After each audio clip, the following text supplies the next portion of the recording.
इन दोस्तों, आप सभी का स्वागत है आपके अपने YouTube चैनल ABC कोचिंग में। जैसे कि आप लोग को बताया गया था कि आपके क्लास 12 के बैच स्टार्ट होने जा रही है। आप लोग को इसके बारे में पता भी होगा और आपको अच्छे से बताया भी गया था कि आप लोग पूरा सिलेबस को समझ चुके थे। और आज के वीडियो में लोग क्लास 12 के मैट्रिक्स से जो चैप्टर है, जो बहुत अपने आप में इम्पोर्टेंट है और उससे बहुत सारे क्वेश्चन आते हैं हर साल और इस बार भी आएंगे, तो उसको आज के वीडियो में लोग समझेंगे। क्योंकि आपको पहले उसके इंट्रोडक्शन को समझना होगा। जैसे कि आपको बताया गया था कि किसी भी टॉपिक को पढ़ने से पहले उसके इंट्रोडक्शन को पढ़ेंगे, उसके एग्जाम्पल को समझेंगे, जिससे कि वो चैप्टर जो है आसान हो जाए, हमको समझने में कहीं भी कोई कठिनाई नहीं हो। ठीक है, आज के वीडियो हम लोग उसके इंट्रोडक्शन और उसके विथ एग्जाम्पल सारी चीज़ों को कवर करने वाले हैं। तो आप लोग वीडियो के साथ बने रहेंगे और इसको ज़्यादा से ज़्यादा अपने सभी दोस्तों के साथ शेयर करेंगे। और अभी तक आप लोगों ने इस चैनल को सब्सक्राइब नहीं किया है, इसको सब्सक्राइब कर लें और लाइक कर दें। ठीक है, तो जैसे कि आप स्क्रीन पे देख पा रहे हैं और इसको देख के आपको समझ में आएगा कि आपका जो चैप्टर वो क्या है, मैट्रिक्सेस है और क्लास 12 मैथ्स। और इसमें हम लोग इंट्रोडक्शन और इसके एग्जाम्पल को आज के वीडियो में समझेंगे। ठीक है, तो चलिए आइए इसको समझते हैं। आप लोग वीडियो के साथ बने रहेंगे, लास्ट तक इसको जरूर देखेंगे। अगर आप लास्ट तक वीडियो को देखते हैं तो आपको लाइन बाय एक चीज़ हम आपको इसमें रख दिए हैं ताकि आप कहीं पे कोई चीज़ का परेशानी, कोई प्रॉब्लम नहीं हो। ठीक है, अगर उस पर भी अगर आपको कोई चीज़ का दिक्कत होता है, कोई एक्सक्यूज़ होता है, तो आप कमेंट करके उसको पूछ सकते हैं। उसमें आप कोई भी आपको घबराना नहीं है कि हम पूछेंगे, बताया जाएगा नहीं। आपके कमेंट को सराखों पे रखा जाएगा और उसको आपके कमेंट को जरूर हम पढ़ेंगे और उसको रिप्लाई आपको जरूर देंगे। ठीक है, तो चलिए आइए इसके सभी इंट्रोडक्शन पार्ट को समझते हैं इस एक्सरसाइज में क्या, क्योंकि ये एक्सरसाइज आपके लिए बिल्कुल नया है, आप इससे परिचित नहीं है। इसलिए आप हम लोग अभी के वीडियो में इससे हम लोग बिल्कुल अच्छे तरीके से परिचित होने वाले हैं, इसको समझने वाले हैं। बहुत आसान है, थोड़ा सा आप अगर वीडियो के साथ बने रहेंगे तो आपको एक एक चीज़ लाइन बाय लाइन हम इसमें आपके लिए रख दिए हैं, आपको थोड़ा सा भी हार्ड नहीं लगने वाला है। ठीक है, तो चलिए आइए इसको समझते हैं। जैसा कि आप देख पा रहे हैं यहाँ पे, ये क्या आपका मैट्रिक्स है। आपको बताया गया था कि मैट्रिक्स और डिटरमिनेंट दोनों एक दूसरे से रिलेटेड चैप्टर है। अगर आप मैट्रिक्स को समझ जाएंगे तो आपका डिटरमिनेंट बहुत आसान हो जाएगा, क्योंकि दोनों जो चैप्टर है बहुत आसान है, एक दूसरे से रिलेट है। अगर आप मैट्रिक्स को नहीं पढ़े होंगे तो आपको डिटरमिनेंट बनाने में कठिनाई होगी। ठीक है, इसलिए यहाँ पे हम लिख दिए हैं मैट्रिक्स एंड डिटरमिनेंट, क्योंकि ये दोनों एक दूसरे से रिलेट करता है। ठीक है, हम इसके बारे में समझेंगे, मैट्रिक्स चैप्टर को कौन लेकर आया है, कौन इसको बनाया है, इसमें से क्या क्या चीजें हैं। ठीक है, तो चलिए आप लोग देखेंगे ध्यान से। यहाँ पे लिखा गया है कि मैट्रिक्स इज डिस्कवर्ड बाय, जो बच्चे इंग्लिश में पढ़ेंगे वो इंग्लिश में समझेंगे, जो बच्चे हिंदी में पढ़ते हैं वो हिंदी में समझेंगे। यहाँ पे बायलिंगुअल रखा गया है, दोनों लैंग्वेज में यहाँ पे चीजें को रखा गया है। ठीक है, अगर इस पे भी आपको कोई दिक्कतें, कोई परेशानी होती है तो आप हमें कमेंट करके बताएंगे, हम आपको जरूर रिप्लाई करेंगे। ठीक है, चलिए आइए यहाँ पे देख पा रहे हैं कि matrix is discovered by English mathematician. ये क्या थे? इंग्लिश मैथमेटिशियन थे, जो आर्थर कैली इसका नाम है। क्या है? आर्थर कैली। इन 1850 1850 में ये मैट्रिक्स चैप्टर का खोज किया, इसके बारे में विस्तार दिया इन्होंने। जैसे कि आप हिंदी वाले बच्चे भी देख पा रहे हैं कि मैट्रिक्स का खोज कौन किए थे? आर्थर कैली नामक मैथमेटिशियन, जो इंग्लिश मैथमेटिशियन थे, उन्होंने 1850 ईस्वी में किए थे। और आर्थर कैली का जन्म और इसका मृत्यु कब हुआ था, इसके बारे में भी जान लीजिए, क्योंकि ऑब्जेक्टिव कभी कभी ये भी क्वेश्चन पूछा जाता है कि इसका जन्म कब हुआ था और इसका जो मृत्यु है वो कब हुआ था। तो यहाँ पे 1821 में इसका जन्म हुआ था और 1895 में यानी 1895 में इसकी मृत्यु हो गई थी। ठीक है, यहाँ तक आप लोग बिल्कुल समझ चुके हैं कि मैट्रिक्स चैप्टर को कौन लेके आए हैं और इसका जन्म कब हुआ, इसका नाम क्या है और इसकी मृत्यु कब तक हो गई थी। ठीक है, तो चलिए आइए आगे बढ़ते हैं। अब यहाँ से सवाल उठता है कि मैट्रिक्स है क्या, इसके बारे में तो समझना जरूरी है कि मैट्रिक्स है क्या। इसके बारे में समझते हैं। What is matrix, what is matrix. जैसे आप स्क्रीन पे देख पा रहे हैं मैट्रिक्स है क्या। हम आपको बता दें कि रो और column, arrangement of row and column is called matrix. ठीक है, arrangement of row and column is called matrix, यानी कि रो और कॉलम को जो अरेंजमेंट करके बनाया गया है उसी को मैट्रिक्स कहा जाता है। ठीक है, यहाँ तक आपको बिल्कुल क्लियर समझ में आ गया होगा कि मैट्रिक्स है क्या। अब आपके मन में सवाल उठता होगा कि रो और कॉलम क्या होता है। बहुत बच्चे जानते भी होंगे कि रो है और ये कॉलम है। ठीक है, इसके बारे में हम आपको बताएं ना कि एक एक चीज को हम एक एक विस्तार से रख दिए हैं ताकि आपको कहीं पे कोई एक्सक्यूज नहीं बने। ठीक है, तो यहाँ पे आप देख पा रहे हैं कि यहाँ पे लिखा हुआ है कि व्हाट इज रो। जैसे कि यहाँ पे आया था कि रो और कॉलम क्या है ना, क्योंकि arrangement of row and column is called matrix. तो रो इसमें क्या है, कॉलम क्या है, इस चीजों को हम लोग आगे समझेंगे। जैसे कि आप देख पा रहे हैं कि what is row and column, row और कॉलम क्या चीजें हैं।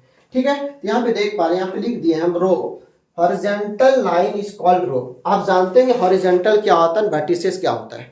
इसके बारे में आप लोग पहले पढ़ चुके, क्योंकि क्लास 10th में आप लोग बहुत रो और कॉलम के इस तरह से एक्सिस बना के आप बहुत सारे ग्राफ पे काम किए होंगे। ठीक है, यहाँ पे देख पा रहे हैं रो किसे कहा जाता है, horizontal line is called row and column किसे कहा जाता है, एक सेकेंड,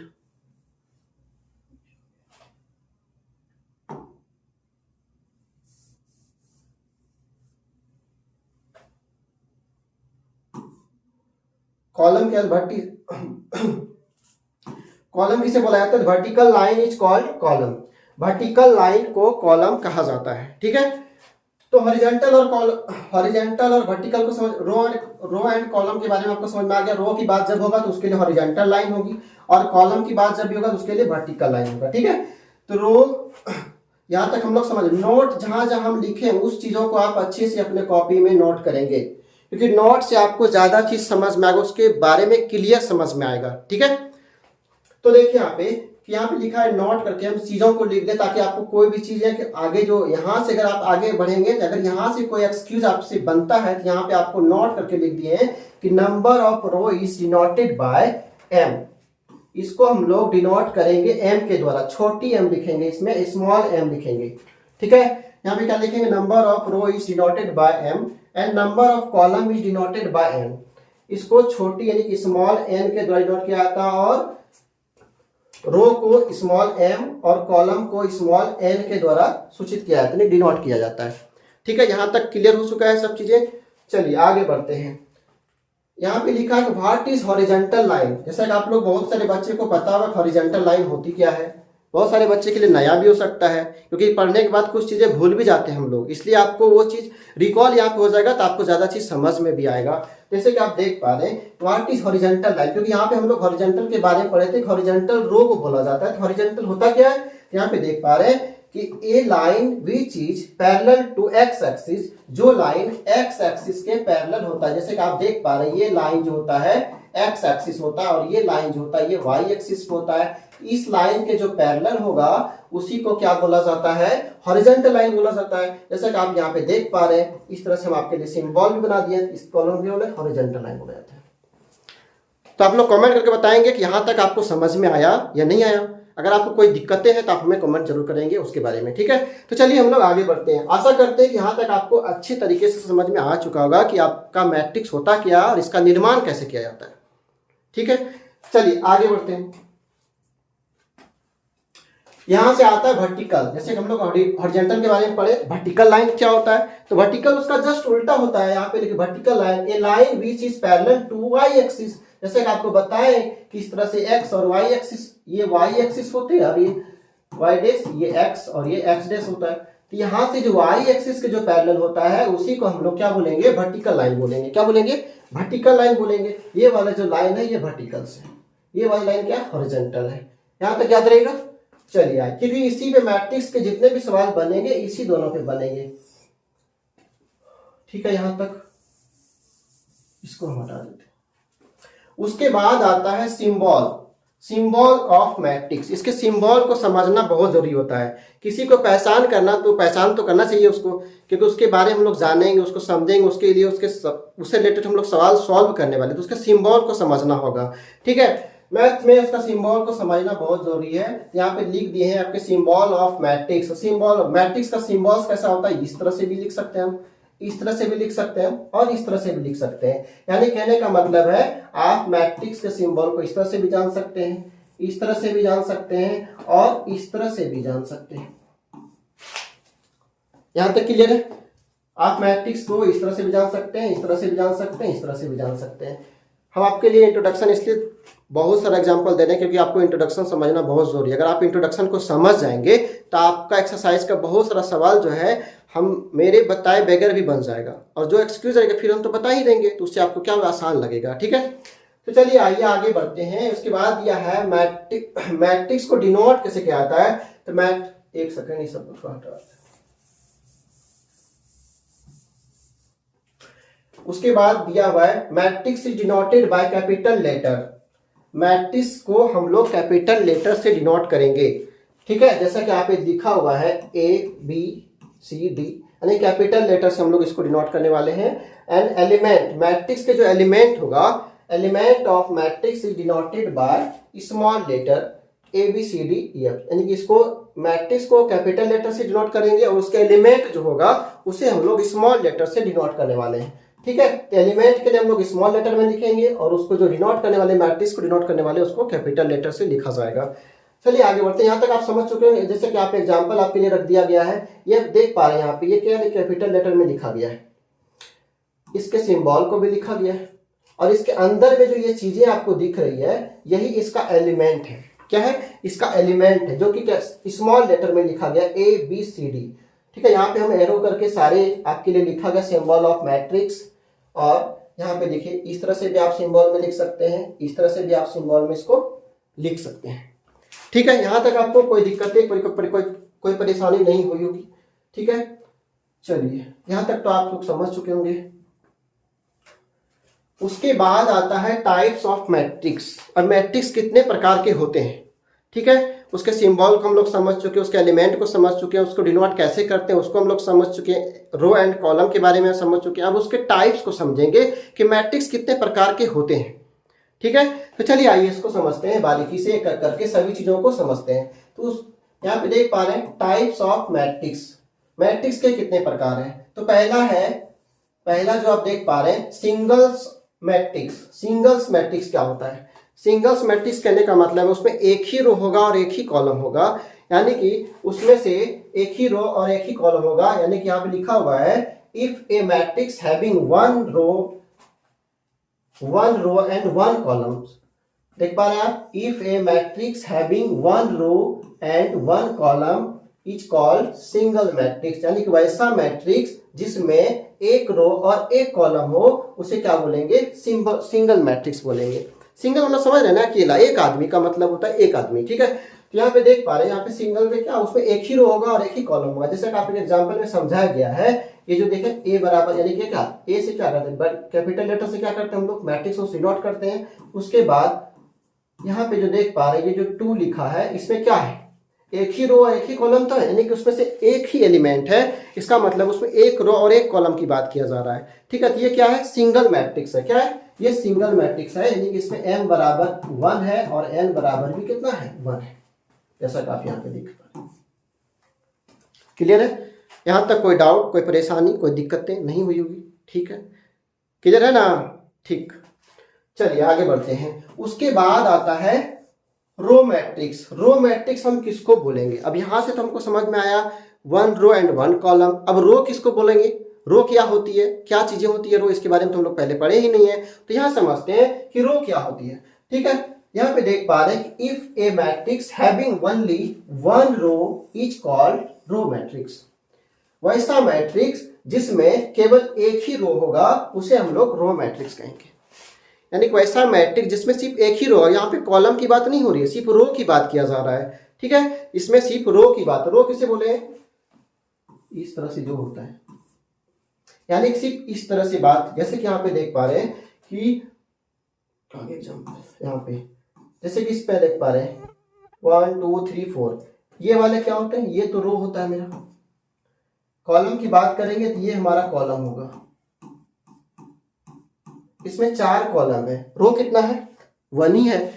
यानी कि यहाँ पे क्या, इसका कहने का मतलब है कि वैसा मैट्रिक्स जिसमें केवल एक ही रो होगा और उसे क्या बोलेंगे, रो मैट्रिक्स बोलेंगे। तो रो समझ में आ गया, जिसमें सिर्फ एक ही रो होगा। जैसे कि आपको यहाँ पे बताया गया है, इसमें देखिए 1 2 3 4 लिखा, लेकिन ये रो में सिर्फ तो अकेले ही तो है। ये कॉलम में 4 है, कितना है, कॉलम में 4 है, लेकिन रो में क्या है, अकेले है। ये रो मैट्रिक्स हो गया। ठीक है, उसके बाद यहाँ पे एक सेकेंड,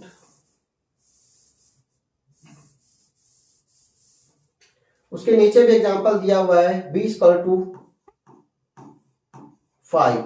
इसमें कितना है, इसमें 1 रो एंड 1 कॉलम है, तो इसको आप सिंगल मैट्रिक्स भी बोल सकते हैं, है ना। अभी आप ऊपर में पढ़े सिंगल मैट्रिक्स क्या होता है, जिसमें एक ही रो और एक ही कॉलम होता है। ये रो मैट्रिक्स भी हो सकता है, क्योंकि ये रो, इसमें एक ही रो है।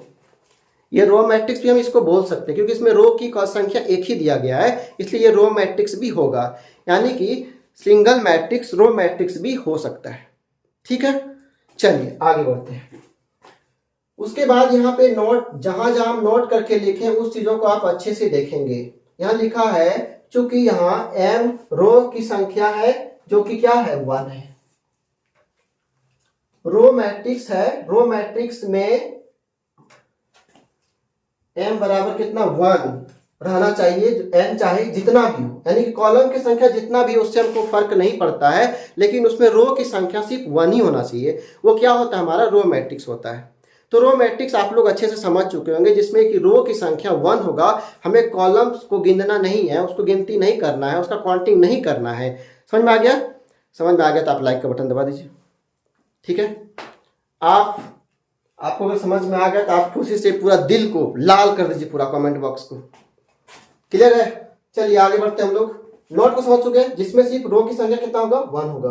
ठीक है, कॉलम से हमें इफेक्ट नहीं पड़ना चाहिए। आप बात को बार बार हम इसलिए आपको बोल रहे हैं ताकि आपको ये चीजें याद हो, आप कॉलम को गिनने नहीं लग जाए। अगर कॉलम को आप गिनेंगे तो आपका सवाल क्या होगा, गलत हो जाएगा। ठीक है, हम जब कॉलम मैट्रिक्स की बात करेंगे तो उसमें हम रो को ध्यान नहीं देंगे, जब रो मैट्रिक्स की बात करें तो हम रो पे ध्यान देंगे, कॉलम पे क्यों जाए भाई। ठीक है, क्लियर है? चलिए आगे की चीजों को समझते हैं। उसके बाद है कॉलम मैट्रिक्स। कॉलम मैट्रिक्स क्या है? If a matrix having only one column then it is called column matrix। यानी कि वैसा मैट्रिक्स जिसमें केवल 1 कॉलम हो उसे क्या बोलेंगे, कॉलम मैट्रिक्स कहेंगे। ठीक है, वैसा मैट्रिक्स जिसमें कॉलम की संख्या कितना हो 1 उसे हम लोग क्या बोलेंगे, कॉलम मैट्रिक्स बोलेंगे। रो की संख्या जितना भी हो उससे हमको गिनना नहीं है। रो मैट्रिक्स में हम रो को देख पा रहे थे, कॉलम मैट्रिक्स में हम कॉलम को देखेंगे। समझ में आ गया? एग्जाम्पल को समझते हैं। जैसा कि यहाँ पे देख पा रहे हैं आप, ए का क्या लिखा है, ये तो आप समझ रहे हैं, ये मैट्रिक्स का सिंबल है। इसमें 5 है, 6 है एंड 7 है। इसमें आप देख पा रहे हैं रो की संख्या कितनी है, एक ही तो है। आप इसको नहीं गिनेंगे, डिजिट को नहीं गिनेंगे, सीरियली कितना कैसे लिखा है उसको आप गिनेंगे, क्योंकि आपको बताया गया है कि रो हमारा ये होता है ना, एंड कॉलम हमारा ये होता है। ठीक है, तो आप देख पा रहे हैं इस लाइन में कितना लिखा हुआ है, एक ही लाइन तो आया है नीचे। तो ये क्या हमारा, ये कॉलम मैट्रिक्स है। क्या है? कॉलम मैट्रिक्स है। इसमें रो पे हमको ध्यान नहीं देना, क्योंकि इसमें रो की संख्या 3 है। m इक्वल टू कितना है, 3 है, एंड n इक्वल टू कितना है, 1 है। क्लियर है? आप देख पा रहे हैं, कभी कभी आपके मन में ये भी आएगा कि सिंगल मैट्रिक्स क्या कॉलम मैट्रिक्स होगा। हाँ बिल्कुल होगा, क्योंकि इसमें कॉलम की संख्या भी कितना है, 1 ही तो है। कितना है, 1 है। तो ये भी हमारा क्या है, कॉलम मैट्रिक्स है। यानी कि इसमें m इक्वल टू कितना है, 1 है, और n इक्वल टू कितना है, 1 है। हमें कॉलम मैट्रिक्स में कॉलम पे ध्यान देना है और रो मैट्रिक्स में रो पे ध्यान देना है। आपके लिए ऑब्जेक्टिव भी पूछा जाता है, क्योंकि आपके एग्जाम में ऑब्जेक्टिव भी 50% 30% होता है, तो आपको ये सारी चीजें वहां पर भी मिलेगा। ठीक है, चलिए कॉलम मैट्रिक्स समझ चुके हैं। नोट चीजों को आप देखेंगे कि कॉलम मैट्रिक्स में n की संख्या 1 होना चाहिए, चाहे m जितना भी हो उससे हमें कोई फर्क पड़ने वाला नहीं है। क्लियर? चलिए उसके बाद आता है स्क्वायर मैट्रिक्स, जो अपने आप में बहुत ही इंपॉर्टेंट है और इससे बहुत बार ऑब्जेक्टिव में क्वेश्चन पूछा जाता है। ठीक है, तो इसको आप समझेंगे अच्छे से। स्क्वायर मैट्रिक्स होता क्या है? स्क्वायर मैट्रिक्स वैसा मैट्रिक्स होता है, जैसे कि आप देख पा रहे हैं, if number of row is equal and if number of row is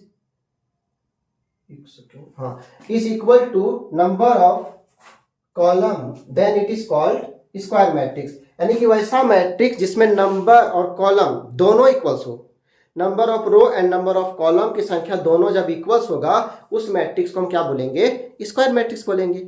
समझ में आया बात? Number of row and number of column की संख्या जब दोनों इक्वल्स हो जाएगी तो हम उस मैट्रिक्स को क्या बोलेंगे, स्क्वायर मैट्रिक्स बोलेंगे। याद रहेगा? यानी कि उसमें रो और कॉलम आपको दोनों को काउंट करना होगा कि रो की संख्या कितनी है और कॉलम की संख्या कितनी है। इस पे दोनों का आपको ध्यान देना होगा, क्योंकि स्क्वायर मैट्रिक्स वही होता है जो number of row and number of column की संख्या इक्वल्स को दर्शाता है। क्लियर है? चलिए यहाँ पे समझ चुके हैं कि number of row and number of column की संख्या जब बराबर हो जाएगी तो उस मैट्रिक्स को क्या बोलेंगे, स्क्वायर मैट्रिक्स कहा जाता है। क्लियर? आप एग्जांपल के थ्रू भी समझ सकते हैं चीजों को। यहाँ पे लिखा हुआ है A इक्वल टू, ये आपका मैट्रिक्स का सिंबल है, 2 3 4 5 लिखा गया है। इसमें आप देख पा रहे हैं रो की संख्या कितनी है, 2 है, एंड कॉलम की संख्या कितनी है, 2 है। यानी कि ये क्या है, प्रॉपर तरह से स्क्वायर मैट्रिक्स है। यानी कि इसमें m बराबर क्या है, m इक्वल टू n है। ठीक है, m इक्वल टू क्या है, n है, इसलिए क्या होगा, कौन सा मैट्रिक्स होगा, स्क्वायर मैट्रिक्स होगा। ठीक है, यहां तक हम सभी चीजों को एक एक करके बारीकी से समझ चुके हैं। आशा करते हैं कि आप भी सभी चीजों को अच्छे से समझ चुके हैं। अभी तक आप वीडियो को लाइक नहीं किए हैं तो लाइक कर दीजिए और अपने सभी दोस्तों के साथ शेयर कर दीजिए। आप और एक बात हम आप लोग बताना चाहेंगे कि आप अपने व्हाट्सएप स्टेटस पे इस वीडियो को जरूर लगाएंगे ताकि आपके जितने फ्रेंड सर्कल में बच्चे हैं वो सभी तक ये वीडियो आसानी से पहुंच सके। चलिए आइए आगे चीजों को समझते हैं। उसके बाद है हॉरिजॉन्टल मैट्रिक्स। हॉरिजॉन्टल क्या होता है, ठीक है, हॉरिजॉन्टल मैट्रिक्स क्या होती है, कहता है if a matrix having number of row is less than number of column then it is called horizontal matrix. यानी कि यदि किसी मैट्रिक्स में रो की संख्या, यदि किसी मैट्रिक्स में रो की संख्या कॉलम की संख्या से कम हो तो उसे क्या बोलेंगे, हॉरिजॉन्टल मैट्रिक्स बोलेंगे। यानी कि वैसा मैट्रिक्स जिसमें क्या बोला गया कि नंबर ऑफ रो की संख्या से कॉलम की संख्या क्या होगा, कम होगा, उसे हम लोग क्या बोलेंगे, हॉरिजॉन्टल मैट्रिक्स बोलेंगे। और हॉरिजॉन्टल को आप पहले समझ चुके हैं, हॉरिजॉन्टल होता क्या है।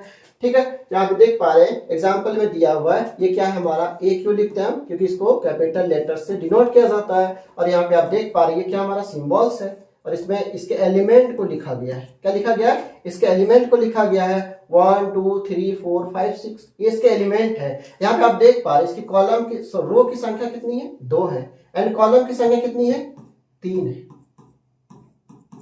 कॉलम की संख्या कितनी है, 3 है। ठीक है, यानी कि m इक्वल टू 2 है और n इक्वल टू क्या है, 3 है। यानी कि m जो है क्या है, n से छोटा है। तो ये हमारा कौन सा मैट्रिक्स हो गया, हॉरिजॉन्टल मैट्रिक्स हो गया। बात समझ में आए, हॉरिजॉन्टल मैट्रिक्स होता क्या है। चलिए आगे बढ़ते हैं। यहाँ पे m क्या है, m की संख्या n की संख्या से क्या है, कम है, इसीलिए क्या होगा, ये हॉरिजॉन्टल मैट्रिक्स। क्योंकि हम आपके लिए बारीकी से सभी चीजों को एक करके यहाँ पे रख दिए हैं ताकि आप कहीं से भी परेशान नहीं हो। ठीक है, बी में क्या लिखा है, यहाँ पे दूसरा एग्जांपल आपके लिए रख दिए हैं। यहाँ पे देखिए 1 2 3, इसमें रो की संख्या कितनी है भाई, रो की संख्या कितनी दिया हुआ है यहाँ पे, रो तो हमारा यही होता है जो इधर से चल रहा है, और इधर से क्या होता है, ये हमारा क्या होता है, कॉलम होता है। यानी कि इसमें m इक्वल टू कितना है, 1 है, और n इक्वल टू कितना है, 3 है। यानी कि m क्या है, n से छोटा है। ठीक है, तो ये हमारा क्या हो गया, हॉरिजॉन्टल मैट्रिक्स हो गया। कहता है m की संख्या n की संख्या से कम है, इज पे where m equal to number of row and n equal to क्या है, नंबर ऑफ कॉलम। क्योंकि हम आपको बताए थे कि m से किसको डिनोट किया जाता है, नंबर ऑफ रो को, n से किसको, नंबर ऑफ कॉलम को डिनोट किया जाता है। ठीक है, चलिए उसके बाद आता है वर्टिकल्स मैट्रिक्स। हॉरिजॉन्टल के बारे में पढ़ चुके हैं, वर्टिकल्स मैट्रिक्स क्या होती है। वर्टिकल्स मैट्रिक्स होती क्या है, तो उसका जस्ट उल्टा होगा इसका। इसमें यहाँ पे if a matrix having number of row is greater than number of column then it is called verticals matrix। ठीक है, यानी कि इसमें रो की संख्या क्या होती थी, कम होती थी कॉलम की संख्या से। इसमें क्या होगा, यहाँ पे क्या लिखा गया, if a matrix having number of row is greater than, यानी कि रो से क्या, रो क्या होगा, बड़ा होगा किससे, कॉलम से, तो क्या होगा, वर्टिकल्स होगा। उसमें कॉलम बड़ा होता था, इसमें रो बड़ा होगा। ठीक है, यानी कि रो की संख्या ज्यादा होगा और उसमें कॉलम की संख्या ज्यादा हो रहा था। बात समझ में आ गई। चलिए यहाँ पे लिखा है, आप हिंदी वाले बच्चे भी ध्यान से देंगे कि वैसा मैट्रिक्स जिसमें रो की संख्या कॉलम की संख्या से क्या होगा, अधिक हो, तो उसे वर्टिकल्स मैट्रिक्स कहते हैं। बात समझ में आ गया। एग्जाम्पल आप समझ सकते हैं। यहाँ पे लिखा हुआ है, यहाँ पे क्या लिखा है, 1 4 2 6 3 8। यहाँ पे देख पा रहे हैं, ये चीजों को हम लोग क्या गिनते हैं, रो की गिनती में रखते हैं, और इन चीजों को क्या करते हैं, कॉलम की गिनती में रखा जाता है। ठीक है, रो और कॉलम को हम अभी तक आप लोग अच्छे समझ चुके हैं, रो किसको बोला जाता है और कॉलम किसको बोला जाता है। ठीक है, यहाँ पे देख पा रहे हैं m इक्वल टू कितना है, 3 है, और n इक्वल टू कितना है, 2 है। तो n क्या है, m से छोटा है, क्योंकि n 2 ही है और m क्या है, 3 है। ठीक है ना, कोई दिक्कत, कोई परेशानी नहीं ना। ठीक, तो इसी तरह से हम लोग सभी चीज़ों को बारीकी से, आराम से, पूरा धीरे धीरे सभी चीज़ों को समझेंगे तो सारे एक्सरसाइज आपके लिए आसान हो जाएगी और आप मैथ में हीरो बन जाएंगे। ठीक है, चलिए आगे बढ़ते हैं। यहाँ पे देखते हैं m क्या है, बड़ा है n से। आप समझ सकते हैं इस सिंबल को कि m ग्रेटर देन n। ठीक, दूसरा एग्जांपल देख पा रहे हैं m 20 का, यहाँ पे ये देख पा रहे हैं आप, इसमें कितना है, कॉलम की संख्या सिर्फ 1 है और रो की संख्या कितनी है, रो की संख्या कितनी दी गई, 3 दी गई है, यानी कि m इक्वल टू 3 है और n इक्वल टू कितना है, 1 है।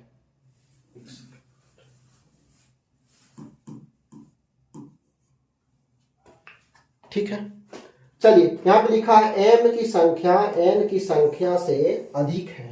क्या है, m की संख्या n की संख्या से अधिक है, इसीलिए ये क्या कहलाएगा, क्या कहलाएगा, बोलिए कमेंट कीजिए आप लोग, क्या कहलाएगा, अभी ना पढ़ाए आप लोग को, क्या पढ़ा है कि वैसा मैट्रिक्स जिसमें रो की संख्या कॉलम की संख्या से अधिक हो उसे क्या बोलेंगे, वर्टिकल मैट्रिक्स बोलेंगे। क्या बोलेंगे, वर्टिकल मैट्रिक्स बोलेंगे, याद रहे। चलिए आगे बढ़ते हैं। उसके बाद है leading diagonals element of a matrix या फिर principal diagonal of a matrix या diagonals element of a matrix. इसको 3 नामों से जाना जाता है, या तो आप इस नाम को याद रखेंगे, या तो आप इस नाम को याद रखेंगे, या तो आप इस नाम को याद रखेंगे। ये चीजें क्या होती है, इसको 3 नाम, कहीं कहीं आपके क्वेश्चंस में ये नाम मिलेंगे, कहीं कहीं आपके क्वेश्चंस में ये वाला नाम दिया रहेगा, कहीं कहीं आपके क्वेश्चंस में ये नाम दिया रहेगा, इसलिए आपके लिए तीनों नाम आपके पेज पे रखा गया है। क्लियर है, याद रहेगी।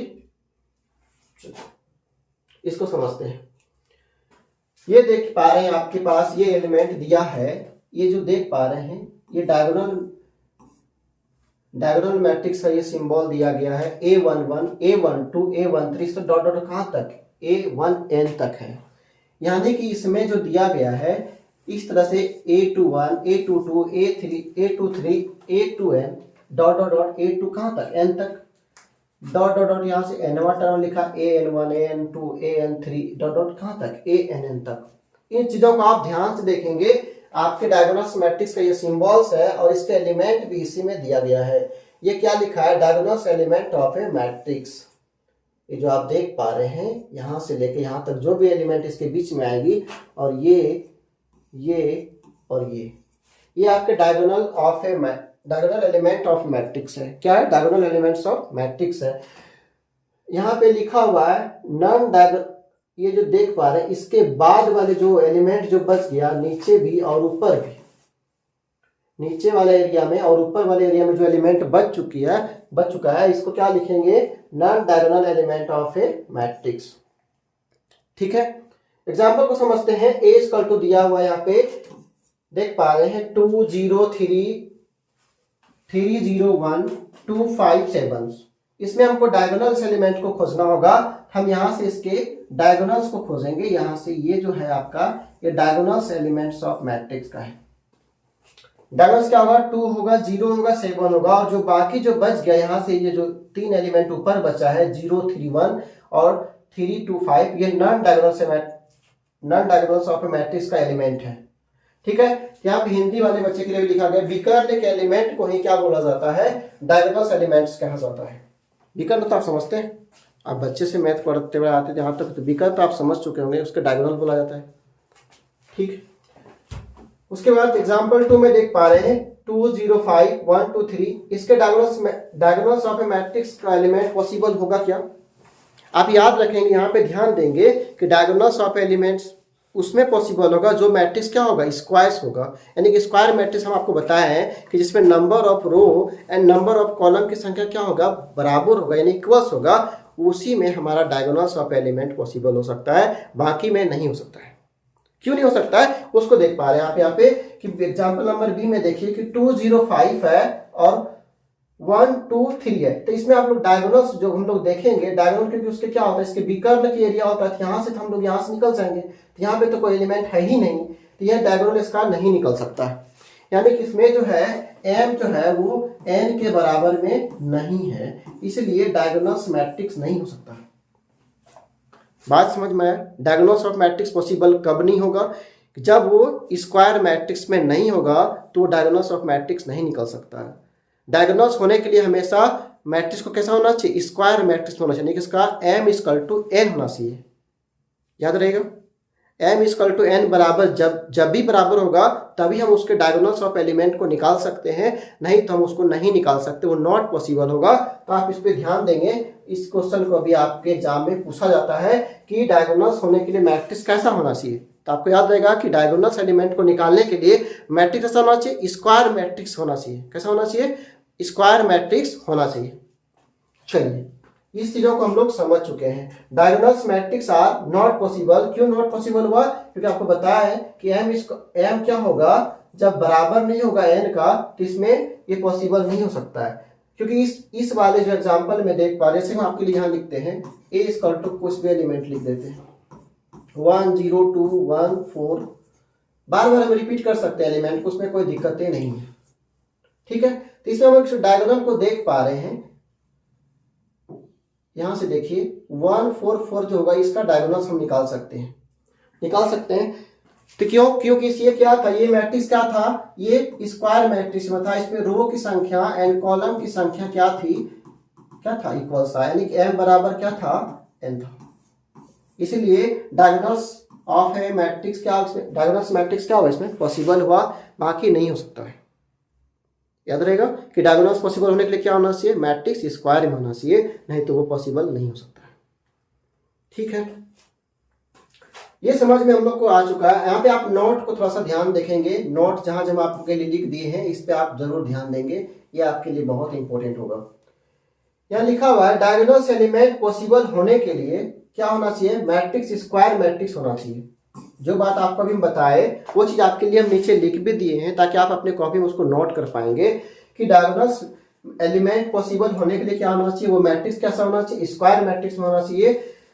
यानी कि दिया गया मैट्रिक्स का रो बराबर, रो इक्वल टू क्या होना चाहिए, कॉलम होना चाहिए, यानी कि रो इक्वल टू कॉलम, रो बराबर कॉलम होना चाहिए। ठीक है, उसके बाद दूसरा पॉइंट में यदि मैट्रिक्स का रो इक्वल टू कॉलम नहीं, यानी कि बराबर नहीं होगा तो उसमें डायगोनल्स एलिमेंट पॉसिबल नहीं होगा। जैसे कि मैं आपको बताया कि डायगोनल्स एलिमेंट को पता करने के लिए वो इस मैट्रिक्स कैसा होना चाहिए, स्क्वायर में होना चाहिए, यानी कि उसका रो और कॉलम की संख्या इक्वल्स होना चाहिए। ठीक है, याद रहेगा क्योंकि हम आपके लिए ये चीज़ों को बहुत बार रिपीट कर दिए हैं, ये आपके दिमाग में छप चुका होगा। ठीक है, यहाँ पे देख पा रहे हैं कि डायगोनल्स मैट्रिक्स है क्या। यहाँ पे लिखा हुआ है a square matrix is said to be, a square matrix is said to be diagonals matrix if non diagonals element will be zero. यहाँ पे बोला गया है कि एक स्क्वायर मैट्रिक्स के डायगोनल्स मैट्रिक्स कहलाएगा जब उसका नॉन डायगोनल्स एलिमेंट क्या होगा, शून्य होगा तब। बात समझ में आ गया। डायगोनल्स मैट्रिक्स हम किसको बोलेंगे, कि वैसा मैट्रिक्स जो एक स्क्वायर मैट्रिक्स होगा, क्योंकि डायगोनल्स मैट्रिक्स को पता करने के लिए स्क्वायर होना ही होगा उसको, क्योंकि स्क्वायर में अगर नहीं होगा तो पॉसिबल ही नहीं हो सकता। तो यहाँ पे समझ चुके हैं कि वैसा मैट्रिक्स, यानी कि a square matrix is said to be diagonals matrix if non diagonals element will be zero. यानी कि एक स्क्वायर मैट्रिक्स से डायगोनल्स मैट्रिक्स कहलाएगा जब उसका नॉन डायगोनल्स एलिमेंट क्या होगा, जीरो के बराबर होगा, तो वो डायगोनल्स ऑफ ए मैट्रिक्स कहलाएगा। नॉन डायगोनल्स क्या होता है वो आपको समझाया है कि डायगोनल्स के बाद, यानी कि विकर्ण के बाद वाले जो एलिमेंट होती है वो नॉन डायगोनल्स मैट्रिक्स कहलाते हैं, यानी नॉन डायगोनल्स एलिमेंट कहलाते हैं। यहाँ पे देखें 0 0 0 0 0 0, ये क्या है, हमारा क्या है, डायगोनल्स मैट्रिक्स है। क्या है, डायगोनल्स मैट्रिक्स है। बात समझ में आ गई होगी। चलिए यहाँ पे आप देख पा रहे हैं m जो है वो 3 है, n इक्वल टू 3 है, क्योंकि इसमें रो और कॉलम की संख्या कितना है, 3 है, यानी कि m बराबर भी 3 है और n बराबर भी 3 है। तो जब ये दोनों बराबर होगा तो क्या होगा, स्क्वायर मैट्रिक्स होगा। चलिए नोट्स को आप एक बार फिर से पढ़ेंगे, यहां से और चीजें भी आपके लिए ये पॉइंट के लिए क्लियर हो जाएगा कि चूंकि इस मैट्रिक्स में m बराबर n है, क्या बोला गया कि m बराबर n है, इसीलिए ये स्क्वायर मैट्रिक्स है। और इसमें डायगोनल्स एलिमेंट के अलावा, डायगोनल्स होने एलिमेंट जो है उसके बाद वाले जो एलिमेंट है अलावा जितना भी एलिमेंट है, यानी कि नॉन डायगोनल्स एलिमेंट, वो क्या है, जीरो है। इसीलिए इस मैट्रिक्स को क्या कहेंगे, डायगोनल्स मैट्रिक्स कहेंगे। बात समझ में आ गई यहां तक। आप एग्जाम्पल को भी देख पा रहे हैं, पहला एग्जाम्पल आप यहां देखिए, उसके बाद नेक्स्ट ये वाले। इसके नॉन डायगोनल एलिमेंट देखिए सारे जीरो है, ये भी जीरो है, ये भी जीरो है, ये भी जीरो है, ये भी जीरो है, ये भी जीरो है, ये भी जीरो है। और एक बात आप ध्यान देंगे कि डायगोनल्स यानी विकर्ण में भी जीरो आ सकता है, उससे हमको उसमें आपको कंफ्यूजन नहीं होना। जैसे कि यहाँ पे 1 2 सॉरी ये तो जीरो होगा, 0 0 0, ये भी जीरो लिख दीजिए, ये 2 0 0, ये भी अगर जीरो है तो इसमें हमको कोई दिक्कत नहीं है। सॉरी एक सेकेंड, ये जीरो नहीं हो सकता।